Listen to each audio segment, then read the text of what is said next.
This is Call Me Didi, a podcast all about empowering you to become your best self while having a bit of fun. Didi? What do you mean by that? Didi, like your virtual big sister.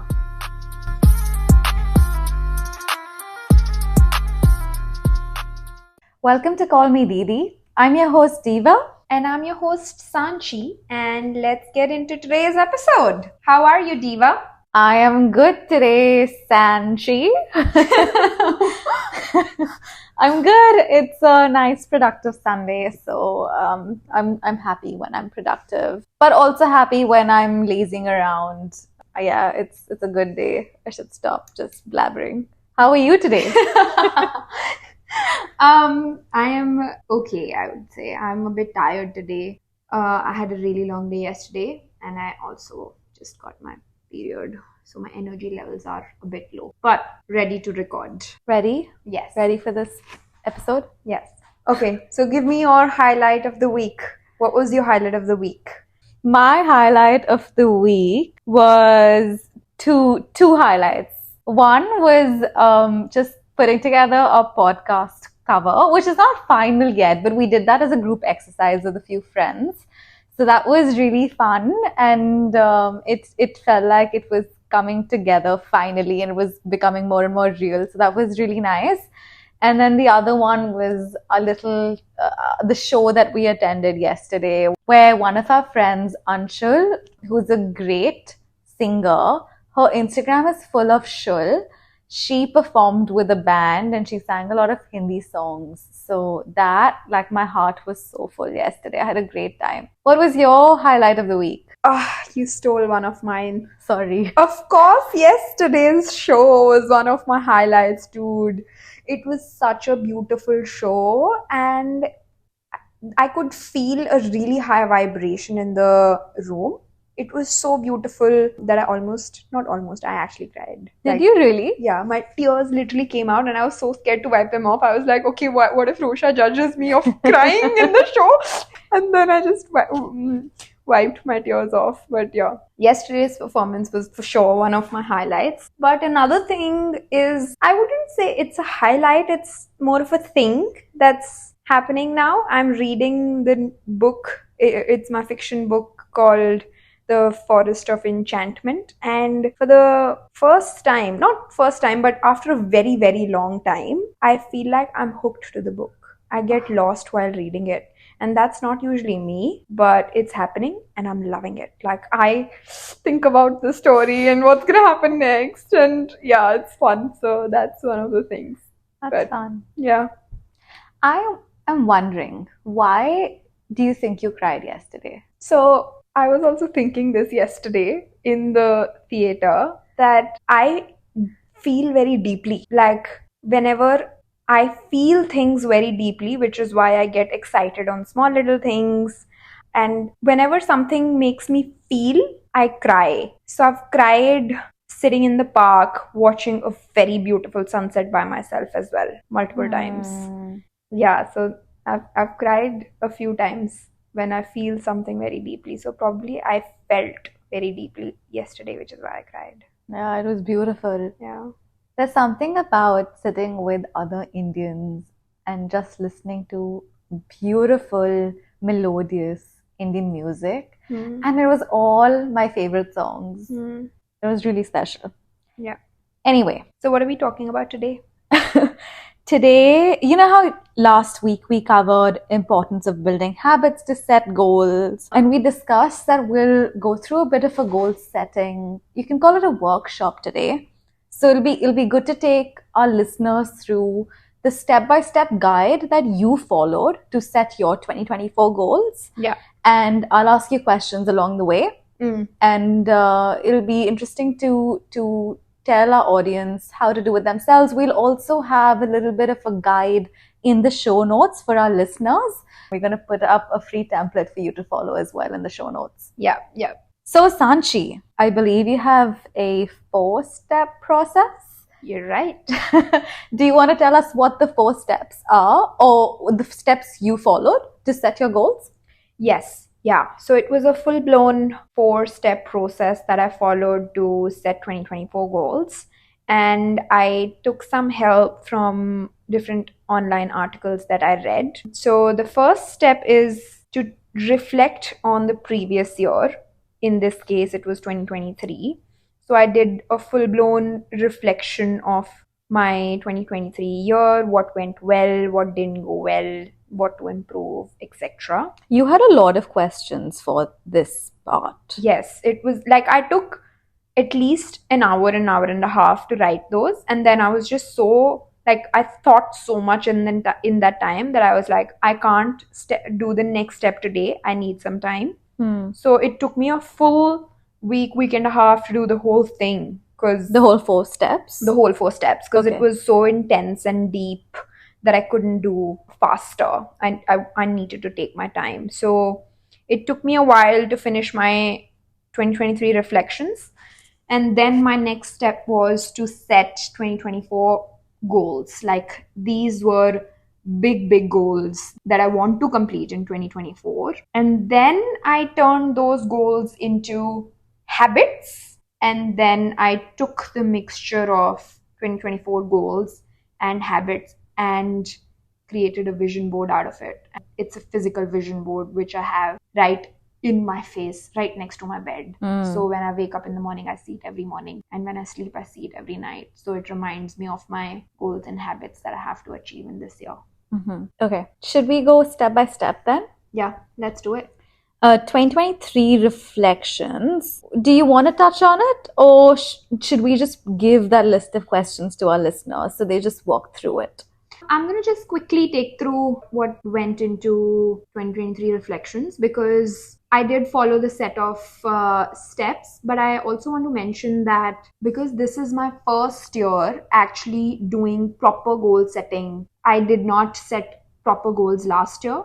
So it was a bit weird to do my reflection because how would you reflect on your year if you don't know what goals you want to reflect on? Like if you haven't set goals for the year, you can't really reflect on if you achieved it or if not. you achieved it or not. Yeah. So would you say having actionable goals like for 2024, like Yeah. you're able to track your progress against those? Yeah. Yeah. I feel like reflection for 2024 would be nicer than what I had for 2023 reflection, but it still helped me because I was like, I still had mental notes of what I wanted to do, and most of them were crossed because I didn't really have a process on achieving that. So I was like, I didn't really achieve anything that I thought that I would do because I really didn't put a process to it. But I still wrote my biggest highlights of the year, my personal achievements of the year, what did I learn throughout the year, what would I want to keep, what would I want to change. Yeah, and basically what were the major issues that I've faced in 2023 so that I can take steps to improve that in 2024. So that was the biggest thing from 2023 reflection. That's cool. Okay, and correct me if I'm wrong. You used lots of different online resources to actually come up with this initial framework of the questions, right? Yeah. Yeah. So I freelance with this company called the Community Collective, and I work directly with the founder. Her name is Paz. So she sent me a bunch of questions using which I did my reflection and goals. But also, she's put out a blog article on the Community Collective website. It's a full-blown blog. And then also another blog by Michael Bathko. He's a CEO of Startmate. It's a company in Australia. He also had a blog on how to set New Year resolutions that are not boring or something like that. Cool. So 2024 goals. How did you start? Where did you start with setting these goals? It was interesting. So the first step was to set the theme of the year. So I was like, one theme of the year, everything comes under that. My theme of the year was self-love. It was really important for me following the previous year. So that was the first step, setting the theme of the year. So the second step was to dividing the goals into 6 different steps, which was social goals, spiritual goals, physical goals, personal growth, career and business, and financial goals. So these 6 different areas, and I set goals under each area of my life. Now these were like bigger goals for 2024, and I wrote them as wild as I wanted them to be. Nothing like not making them realistic. I'm a very delusional person. I'll just bring it out there because I believe that you should dream as big as you can. It's a biggest part. Love that. How did you, before we get into the specific goals, how did you choose these different areas? Because it's 6 different areas of your life. Would you say that you wanted to consciously work on all 6 areas, or did you think like this is part of like a holistic development approach? Do you think people can just focus on one area or 2 areas if they want to? Yeah, of course. Well, I did it because the theme of my year was self-love. So I wanted my goals to be, my bigger goals for 2024 to be all about me and less about other people in my life. For example, I didn't really set any goals for relationship or family or friends much because the theme of the year is self-love. So I wanted my areas to be catered to me specifically for 2024, though they'll change for 2025. So it can for sure alter to what you are trying to achieve for that specific year. So I set these because I wanted. This is about you. Yeah, this is about me. So yeah, this is how I came up. You can choose anything you want. Anyways, so the next step for my goal setting was that I divided my year into 3 different parts, which was first 4 months, second 4 months, and then last 4 months. And then I gave each section of the year a theme, separate theme. You operate on themes, no? I was like, this is so important because I had like my goals were so different and so vast. I was like, I have to break them down into small parts. Otherwise, I would go crazy. Like I just said, that I dream big. But it seems so scary to achieve that big dream that you have to break them down into small steps. I was going to say, because it can get really overwhelming to have like 2 goals each per area of life. Like that's so many different goals to achieve, right? Yeah. So it makes sense. Okay. So you break it down you spread it out across the year by focusing on 4 months as a chunk of time at one time. Yes. Okay. So I set 3 different themes for first 4 months, second 4 months, third, last 4 months. And what were those? My first 4 months was productivity and learning. This is because I reflected in 2023 that I'm really bad at planning and being efficient with my work. So I really wanted to improve that. So I was like, first 4 months, productivity and learning. I'm going to just double down on what I want to improve in myself and how can I improve my productivity, be more of a planner, make more to-do lists, be more efficient with my calendar planning and everything. And the second section of the year is financial abundance and investing. So this year I want to start investing and I want to learn more about it. So I've given second section of the year to that, learning more about investing and starting to invest. And then the final half of the year is entrepreneurship, which is launching my business. So that's how I've divided my themes. So we're going to see something come out from you at the end of this year? Yes. Like a business? Yes. Oh, exciting. Cool. So that was my dividing them into each section. And then I made small goals for each theme, like each section. And then I turned them into habits. That was very crucial. So to explain it a little bit better, I'll give an example. My first 4 months, I had goals of 1, getting my driver's license. Next, being confident with swimming. But I'll break down being confident with swimming. For example, I want to be confident swimming in the ocean. And so I took step to be like, okay, I'm going to put it in my calendar that every Thursday I'm going to attend a swimming class.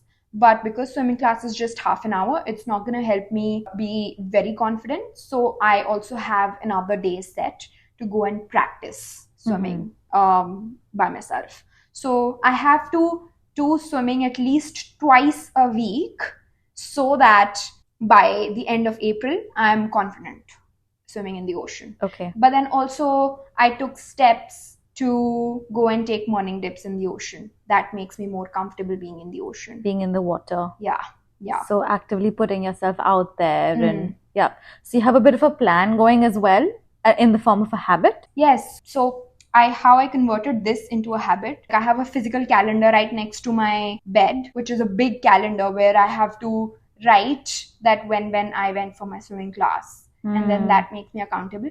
But because that's physical and not always feasible for me to write, I also have a habits app, which is a great free app you can download from iOS or Android.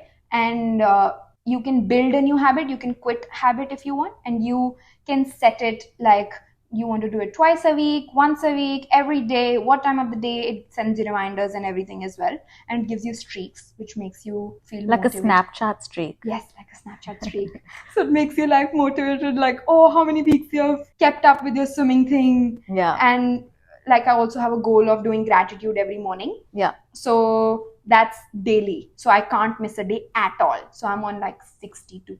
Oh, streak, wow. like something like that. That's so cool. I know. It's like, oh, you can't break a streak. That's so cool. Yeah. Okay.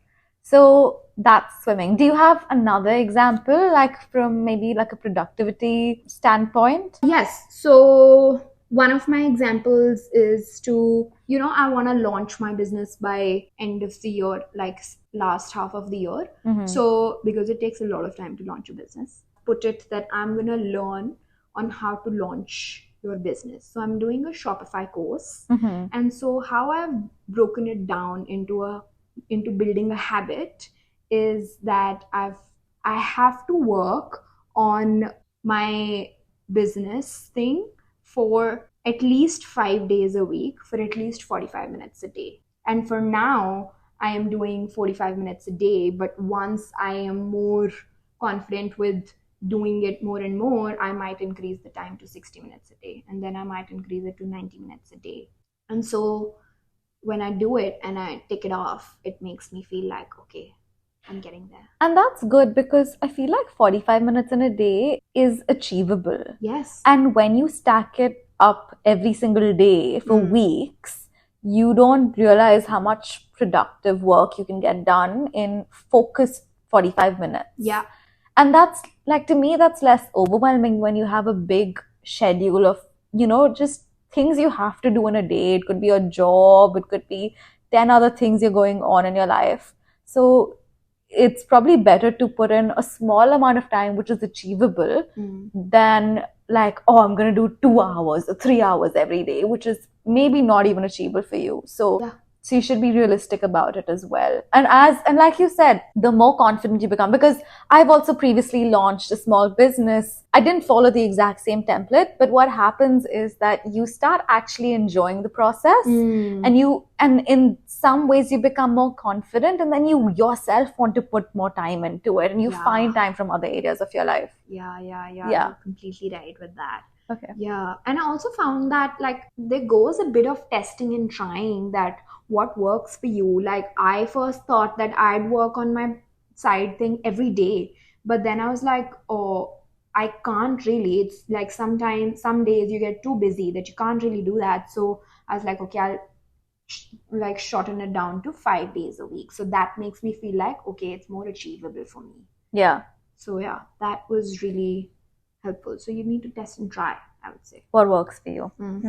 Okay, cool. So that was, I guess, you covering building habits according to the goals, to the specific goals you have set within the different themes of the year. Yes. Yeah, interesting. All right. So you covered how you build habits in order to achieve your goals. But how do you stay motivated? What drives you every single day to do all these things that you have set out for yourself? That's really interesting, and it's gonna sound a little bit funny, but okay, I'll just put it out there. So something that really motivates me is traveling. okay? Oh yeah, Sanchi does love to travel. Like I love, like every day I would be looking at my old travel photos, or I'll be like scrolling my own Instagram reels and looking at my travel reels, and I would get too excited for my like travel. So travel makes me feel really, I would say, like internally motivated to do things. Like how I've planned my themes also is like Jan to April is my first section theme of the year, right? So I'm like, I'm gonna work hardcore on my theme for 3.5 months, and then last 15 days I'm gonna travel. So you're gonna treat yourself with travel. I'm gonna treat myself with travel. So I have to finish my goals and habits before the 3.5 months so that I can travel. I actually have a travel plan from 15th April to end of April. So I'm gone for 15 days. So this is how it keeps me motivated. I'm like, I look forward to it, to that specific travel plan. Yeah. That I'm like, I have to finish my goals and before I go Yeah. on my trip, So you because can yeah, reward yourself then. I can reward myself then. I'm like, that's my little treat. Not little, it's a big treat. It's a big treat. It's a big treat. But it's my treat. So you have set out rewards for yourself at the end of these years. Now, obviously, travel may not be achievable for people because of either like the cost of it or just, life dictating your timeline and like just how busy you are at the time of the year. But you could put something for yourself as a reward, Yeah. a considerable reward Yeah. at that, Yeah. which is an internal motivator and a driver for you. Yeah. Yeah. This is really important because I do everything so that I can live my life to the fullest. Like it is the biggest motivator for me. So you really need to find what is something that actually genuinely motivates you, or like to keep you on track to achieve that, and then you will give yourself that treat, whatever is that treat. So that I love that. That is great. Thank you for taking us through that. But I know the last step of this process is actually making a vision board. yeah. So it's not just you putting it somewhere in some diary or in a notepad and you've left it. You actually are reminded of it. Yes. Vision board is a really important part of this process, and I am coming to realize the benefits of it now as I'm in my process of it, because it's my first time actually doing my physical vision board. And here is where everything comes together. So how I build my vision board is, in the middle of the section, you put the theme of the year. Like my theme of the year, self-love. So I have put self-love in the middle of my vision board. And then around that, I've divided it into sections. Like one section is just all my business goals, as I was telling, entrepreneurship as my theme of the year. So all my business goals are on one side of my vision board, and then there's a investing section, as which is my second part. And then I have my like fun goals, like I want to attend a Coldplay concert this year, so I have a Coldplay concert attending video photo on my vision board. I also have a swimming in the ocean photo, so which is, again, I told you, the goal. And then I have productivity photos as well. Like I have calendar snapshots there. But a very important part of building my vision board was not just putting goals, but also small habits. So as I told you, I have the pictures of the books that I want to read. Like Pivoteer is on my vision board. Atomic Habits is on my vision board. Then my daily walks is on my vision board. So putting small little habits there was also really important. And the final part was where I edited my face or my business name or something on the goal. For example, that I took a screenshot of my TikTok account and I edited the amount of followers I want on my TikTok and the amount of likes and the amount of following, and I printed that out and put it there. So making it very like real and personalized is also very important. So vision board is the process where you bring together your theme of the year, which was the step one, and then bring together your goals of the year, themes of the year, and then also habits. And then you put it all together, print them out, and paste it and put it right in front of you where you can see it every single morning, every single night, so that you're constantly reminded of what you want to achieve and you're constantly working towards it. Yeah, that's so fun. I think the biggest thing that I've taken away from this and what's really helpful is really breaking it down into small habits, because I think a lot of people and myself get overwhelmed by these big goals. Yeah. These far off goals. Oh, by the end of the year, I want to become the fittest version of myself. But how are you going to do that? Or by the end of the year, I want to make $100,000 in business. But how are you going to do that? Yeah.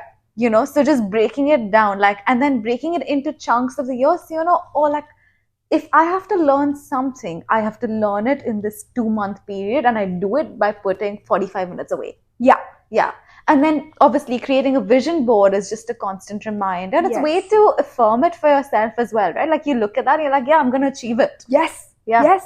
And it was so funny that I had my vision board right in front of me, and I had a picture of me taking a road trip with my girls, which affirmed that I am going to get my driver's license.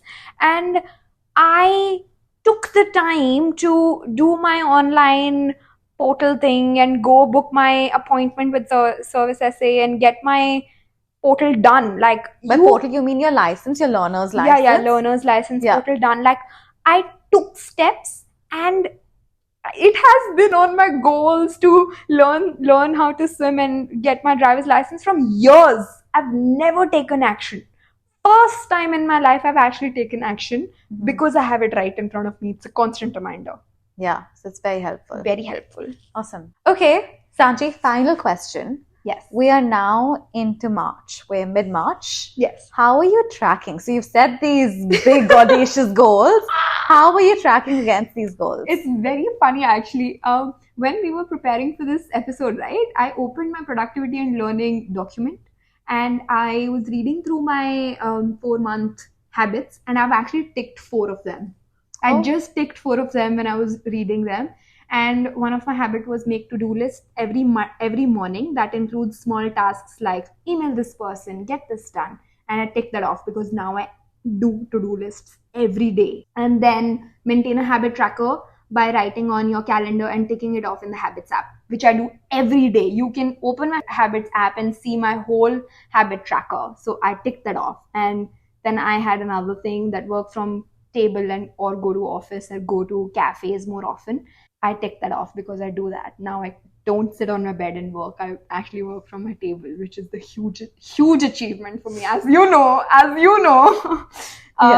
So I'm tracking quite well, actually. I still have a few more habits to go for month, but I also have 1.5 months to go. So Okay. yeah. That's awesome. And I think the one thing I will say to people listening is something that I follow a lot is that shoot for the sky and you may land in the stars. I think that's the saying. Yeah, I think So like aim really, really high. But even if you don't achieve like the 20 things you've set out, but you've achieved 18 things, or let's even make it like you've set out 5 things, but you achieve 4 things, that's still a big deal. It's a big deal. It's a big deal. So this is something I do as well. I will make these extensive goals, but even if I achieve most of it, I'm happy.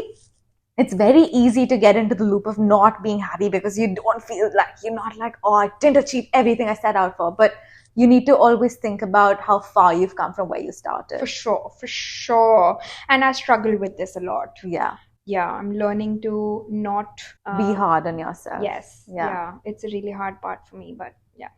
We're all a work in progress. You're right. And we're all just trying our best. You're right. With that, I just want to thank, firstly, Sanchi to take us through her goal setting process. Thank you. I'm sure it was really good for our listeners. Also, we'll be linking, like I said at the start of the episode, we'll be linking the template that Sanchi followed in the show notes. We'll also be linking the Habits app that Sanchi uses, where you can achieve streaks and be reminded of Snapchat, because that's not really a thing anymore. But if you still use Snapchat, that's fine. No judgment here.